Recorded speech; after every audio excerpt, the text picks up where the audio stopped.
Hey everyone, Ran from Mozaik here, and we are on day 3 of the Redive project, a project we've initiated on Instagram to share our love with the ocean. And we are asking photographers from all over the world to share their amazing underwater photos, and every day has a different daily theme, a daily subject.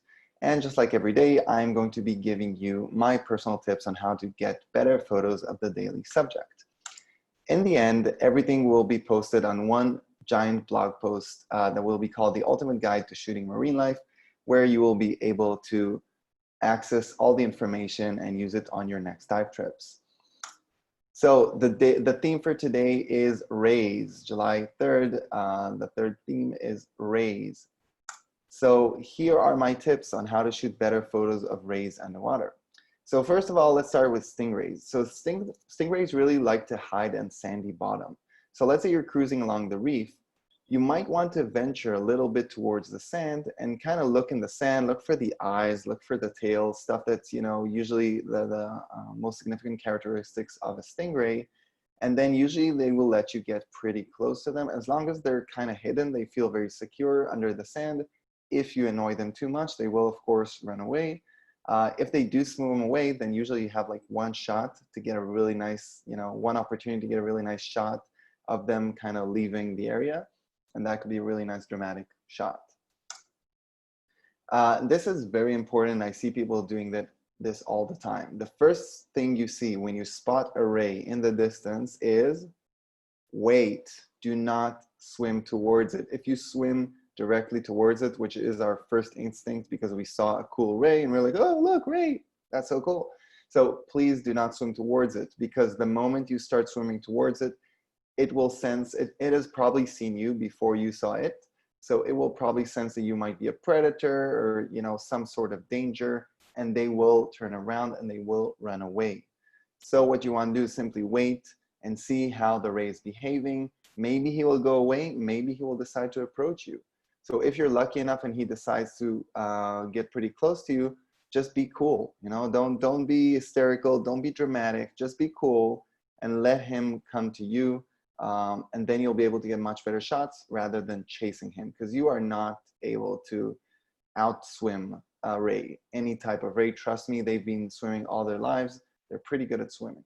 So don't try to chase them.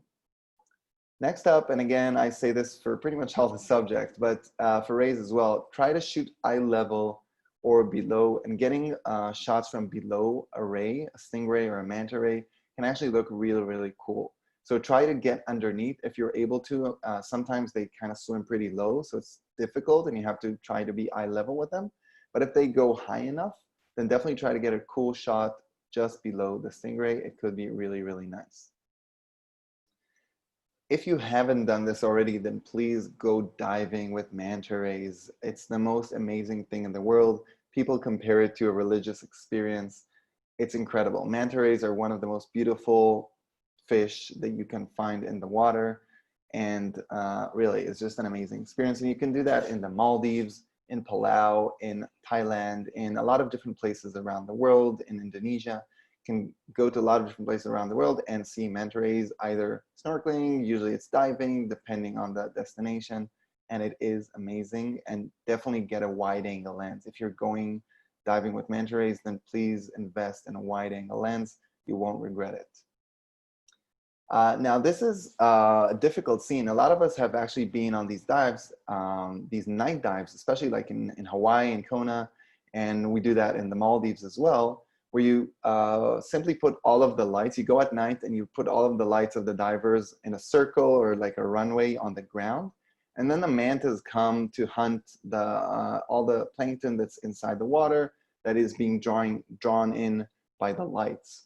Now, this is one of the most difficult scenarios to shoot in, because there's a lot of backscatter. There's a lot of particles in the water. That's what draws in the mantas. And also, you can't really move too much, because usually they ask you to sit in a circle. And if you do move, then you might kick up sand and stuff like that. So it's a very difficult scenario to shoot in. What I recommend is, if you have strobes, simply point them up, straight up, like all the way up, okay? Not a little bit up, all the way up, 90 degrees up. And then you will be able to get some sort of rim light on the mantas. So you will get some lighting like on the mantas, on the bottom part of them from your strobe, but you won't get that much backscatter, right? So if you use this technique well, then you'll be able to get really nice shots like this one. And yeah, while the rest will probably get a lot of backscatter and won't be able to get any shots out of this. Another tip is to go to MANTA cleaning stations. MANTA cleaning stations are amazing. Usually there are specific dive destinations where the guides know where to find them.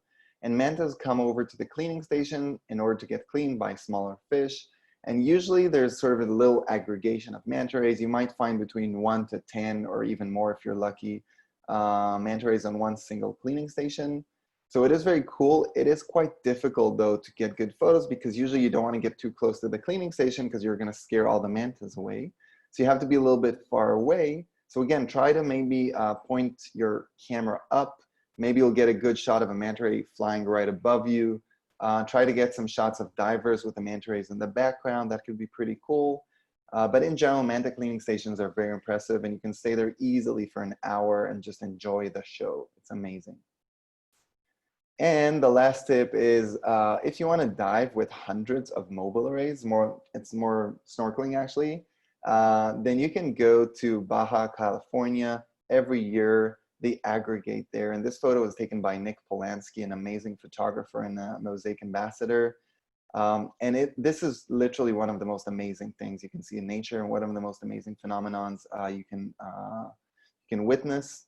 So I do definitely recommend looking into that and going during the MOBULA race season. It's an amazing photo opportunity. I haven't gone yet and I'm hoping to go maybe in a couple of weeks. So this ends our tips for today. So I urge you all to join the Redive project.